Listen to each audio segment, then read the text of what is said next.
Aujourd'hui, je voudrais partager avec vous un message intitulé « La foi pratique ». Le passage biblique d'aujourd'hui est tiré de Marc 11 décembre 2014, 20 à 25. Lisons-les ensemble. Le lendemain, après qu'ils furent sortis de Béthanie, Jésus eut faim. Apercevant de loin un figuier qui avait des feuilles, il alla voir s'il y trouverait quelque chose, et, s'en étant approché, il ne trouva que des feuilles, car ce n'était pas la saison des figues. Prenant alors la parole, il lui dit, « Que jamais personne ne mange de ton fruit. » Et ses disciples l'entendirent. Le matin, en passant, les disciples virent le figuier séché jusqu'aux racines. Pierre, se rappelant ce qui s'était passé, dit à Jésus, « Rabbi, regarde, le figuier que tu as maudit a séché. » Jésus prit la parole, et leur dit, « Ayez foi en Dieu. Je vous le dis en vérité, si quelqu'un dit à cette montagne, « ôtez-toi de là et jette-toi dans la mer », et s'il ne doute point en son cœur, mais croit que ce qu'il dit arrive, il le verra s'accomplir. Tout ce que vous demanderez en priant, croyez que vous l'avez reçu, et vous le verrez s'accomplir. Et, lorsque vous êtes debout faisant votre prière, si vous avez quelque chose contre quelqu'un, pardonnez, afin que votre Père qui est dans les cieux vous pardonne aussi vos offenses. Tout d'abord, partageons la grâce pour les miracles de transformation qui se manifestent dans les vies ordinaires.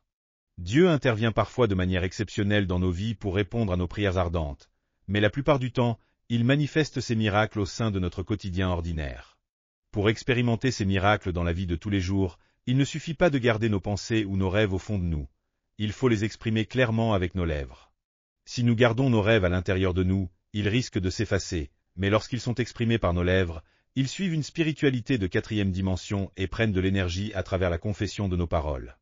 Dans Marc 11, 13 à 14, Jésus enseigne ce principe à ses disciples. S'ils s'étaient contentés de voir et de penser sans parler, le figuier ne se serait pas desséché. Mais Jésus a clairement exprimé ce qu'il pensait du figuier. Voyant de loin un figuier avec des feuilles, il s'en approcha pour voir s'il y trouvait quelque chose, mais en arrivant près de lui, il ne trouva que des feuilles, car ce n'était pas la saison des figues. Jésus dit alors au figuier, « Que jamais personne ne mange de tes fruits. » Et ses disciples entendirent cela. Ensuite, le matin, en passant, ils virent le figuier desséché jusqu'aux racines. Pierre, se rappelant ce qui s'était passé, dit à Jésus dans Marc 11, 20 à 21, « Maître, regarde. Le figuier que tu as maudit est desséché. » Les disciples furent étonnés. Le figuier non maudit ne se serait pas desséché, mais celui que Jésus avait maudit l'a été effectivement. Nous devons comprendre que nous sommes différents des gens qui ne croient pas en Jésus. Nous sommes des êtres dotés d'une identité de 4e dimension.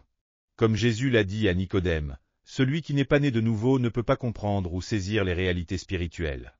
En acceptant Jésus comme sauveur, le souffle du Saint-Esprit entre en nous et notre être intérieur devient un être spirituel de 4e dimension.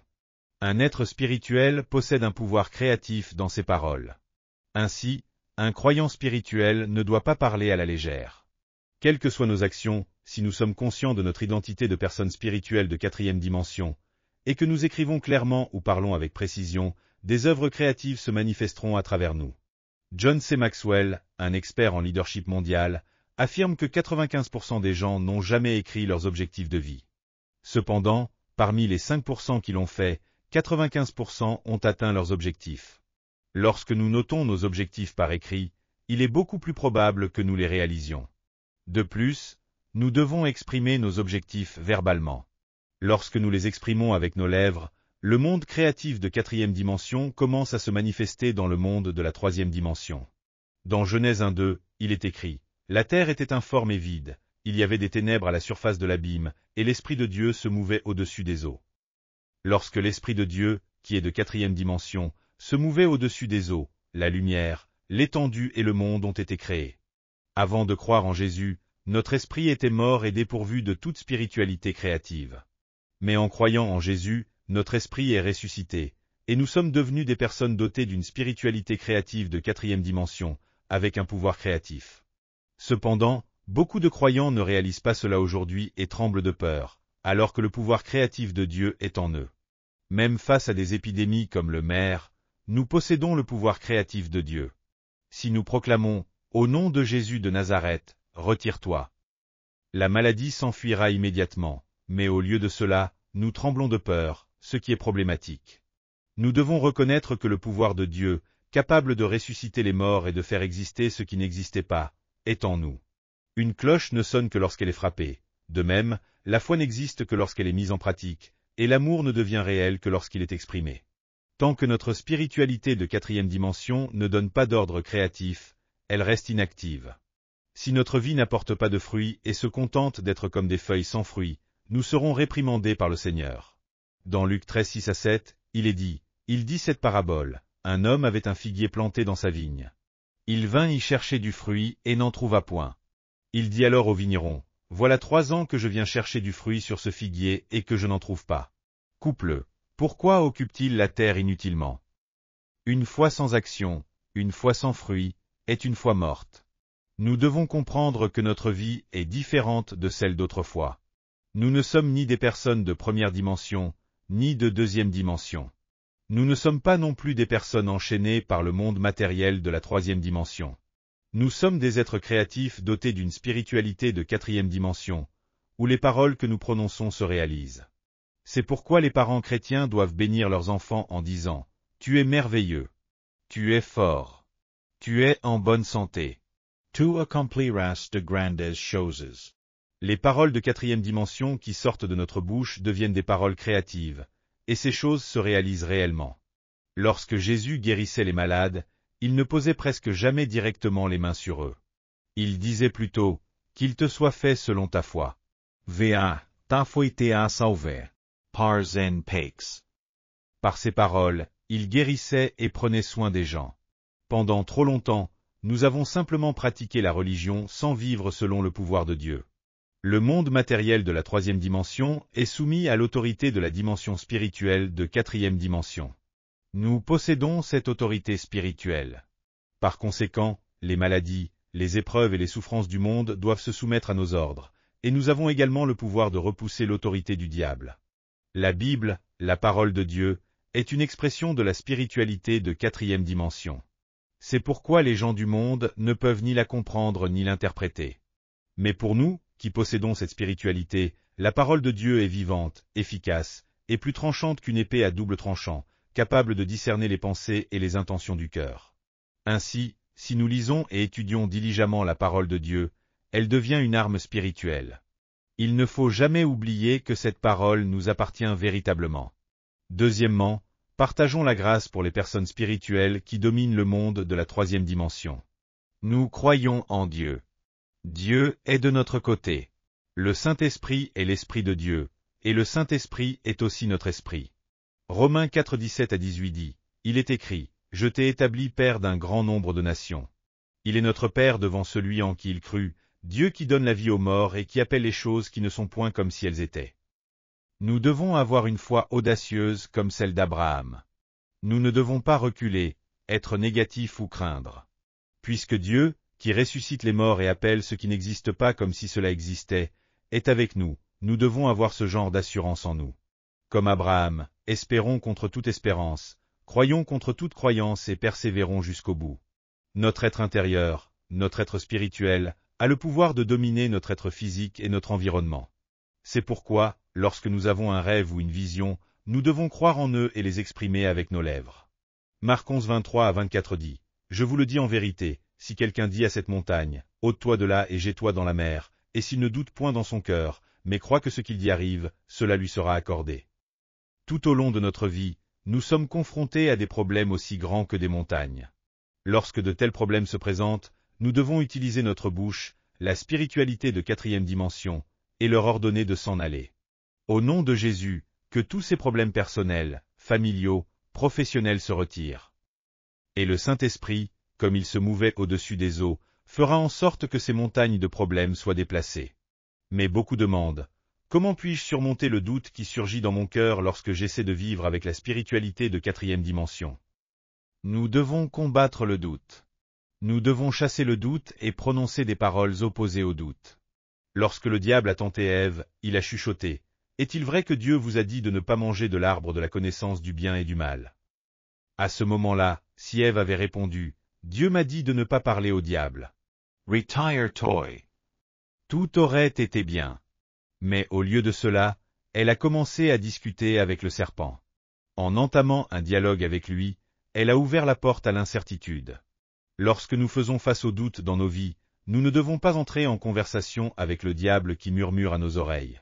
Le doute peut frapper à la porte de chacun de nous, mais lorsque cela arrive, nous devons réagir avec foi. Il est essentiel de dire, au nom de Jésus de Nazareth, je commande au doute de se retirer. J'ai foi en la parole de Dieu, qui est vivante et puissante, plus tranchante qu'une épée à double tranchant. Retire toy. Si nous affrontons et vainquons le doute, celui-ci ne pourra plus nous nuire. Les disciples de Jésus ont également échoué lorsqu'ils ont cédé au doute. Pierre, en entendant l'ordre de Jésus de venir à lui en marchant sur l'eau, a commencé à marcher sur l'eau, mais le doute l'a fait sombrer. Thomas, également, a douté de la résurrection de Jésus, déclarant « À moins de voir les marques des clous dans ses mains et de mettre mon doigt dans ces marques, je ne croirai pas. » Le doute peut s'infiltrer dans la vie de chacun, mais l'important est de le repousser par la foi. En tant que croyants dotés de la spiritualité de 4e dimension, il est impératif que nous comprenions l'amour de Dieu pour que notre foi puisse se manifester pleinement. L'amour est au cœur de notre foi chrétienne. Il n'y a rien que Dieu considère plus précieusement que l'amour, car il a traité la vie de son Fils et son amour comme une seule et même chose. Éphésiens 3:17-19 dit, « Que Christ habite dans vos cœurs par la foi.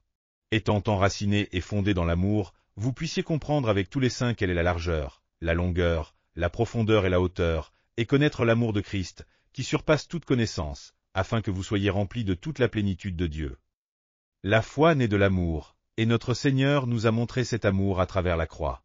L'amour de Jésus est profond, car il a porté nos péchés jusqu'à la mort, descendant même aux enfers.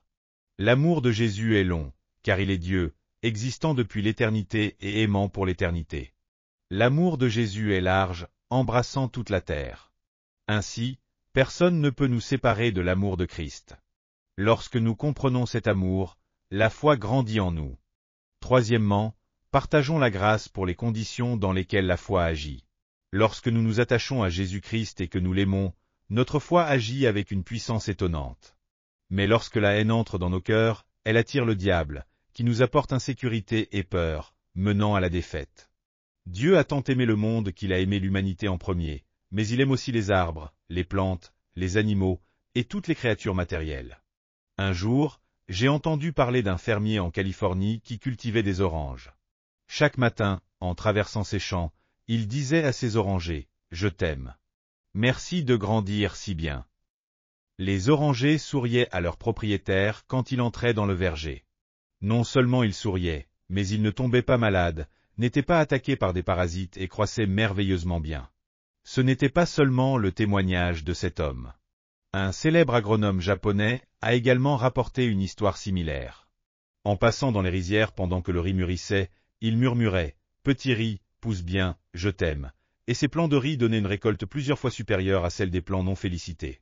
Même les plantes et les animaux réagissent à l'amour. Imaginez l'impact lorsque nous bénissons nos enfants, en leur caressant la tête et en leur disant « Tu es merveilleux, tu deviendras quelqu'un de grand ». L'amour transforme tout être vivant et matériel en bénédiction. De la naissance jusqu'à la fin de notre vie, nous recevons et donnons d'innombrables blessures. Il est difficile de pardonner ceux qui nous ont blessés, mais notre foi chrétienne montre que la spiritualité de 4e dimension a un pouvoir immense lorsque nous pardonnons. Un vieux dicton dit « Inscris les bienfaits dans la pierre et les offenses dans le sable ». Cependant, la plupart des gens font le contraire, ils inscrivent les bienfaits dans le sable et les offenses dans la pierre. Les ressentiments gravés dans notre cœur empêchent l'amour d'agir. La foi agit par l'amour, mais la haine empêche notre vie de foi de s'épanouir. Nous devons pardonner, aussi difficile que cela puisse être, car nous avons une dette de pardon. Éphésiens 4:32 dit « Soyez bons les uns envers les autres, compatissants, et pardonnez-vous réciproquement, comme Dieu vous a pardonné en Christ. » Dieu nous a pardonnés, alors nous devons suivre son exemple et pardonner à notre prochain. Ce pardon nous apportera de grandes bénédictions. Nous sommes faits de poussière, fragiles et faciles à briser. Le théologien R. Sproul a dit « Nous ne sommes pas pécheurs parce que nous péchons parce que nous sommes pécheurs. » En tant que descendants d'Adam et Ève, nous sommes nés pécheurs. En tant que pécheurs, il est inévitable que nous commettions des péchés. Pourtant, en tant que justes pardonnés par Christ, l'amour de Dieu doit déborder en nous. 1 Pierre 4:8 nous dit « Avant tout, ayez entre vous un amour constant, car l'amour couvre une multitude de péchés. » En cachant les fautes des autres, en pardonnant et en aimant, nous pouvons enfin trouver le bonheur dans notre propre vie. La foi agit par l'amour. Plus nous comprenons l'amour de Jésus, plus nous pouvons lui faire confiance. En pensant à l'amour de Dieu, qui nous aime comme sa propre vie, nous ne pouvons que lui être reconnaissants et avoir foi en lui. Romains 8, 38 à 39 dit, « Car j'ai l'assurance que ni la mort ni la vie, ni les anges ni les dominations, ni les choses présentes ni les choses à venir, ni les puissances, ni la hauteur ni la profondeur, ni aucune autre créature, ne pourra nous séparer de l'amour de Dieu manifesté en Jésus-Christ notre Seigneur. » Dieu nous tient fermement dans son amour. Il est un Dieu bon, créateur de l'univers et de toutes choses. Si nous croyons avec foi et prions, il résoudra nos problèmes.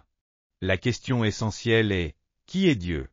Dieu est un Dieu bon, infiniment bon, et il nous aime tellement qu'il ne peut pas ignorer nos problèmes. Si nous prions avec foi, Dieu nous répondra. Cependant, si nous vivons dans le conflit, la haine et la division, la foi qui agit par l'amour disparaîtra. C'est pourquoi Marc 11, 25 dit, « Quand vous êtes debout pour prier, si vous avez quelque chose contre quelqu'un, pardonnez, afin que votre Père qui est dans les cieux vous pardonne aussi vos fautes. » Tout dans la Bible reflète l'amour de Dieu, et le commandement de pardonner notre prochain. Il n'y a rien de plus spécial dans la foi chrétienne que d'aimer Dieu et de pardonner notre prochain par amour. Nous devons aussi comprendre que nous sommes dotés d'une grande puissance spirituelle de 4e dimension. Si nous proclamons, « Je suis né de nouveau et je possède la spiritualité de 4e dimension. » Une dimension supérieure domine les dimensions inférieures. Mon être intérieur domine mon être extérieur. Cette confession seule nous permettra de vivre en harmonie avec notre être intérieur et de voir des changements positifs dans notre vie extérieure. Le Seigneur nous aime avec un amour si profond, et cet amour fait naître la foi en nous. Par cette foi, nous devons vivre chaque jour, en expérimentant la grâce de Dieu même dans les aspects les plus ordinaires de la vie. Prions ensemble. Père éternel, qui est toujours à l'œuvre dans chaque aspect de notre vie, nous te remercions pour l'amour que tu nous as montré et pour la grande grâce de la croix. Aide-nous à ne jamais oublier cet amour, et à toujours vivre dans l'assurance de la foi, sachant que tu réponds à nos prières. Même si les forces du mal nous apportent la haine et le doute, aide-nous à les repousser au nom de Jésus et à triompher. Nous prions toutes ces choses au nom de notre Seigneur et Sauveur Jésus-Christ. Amen.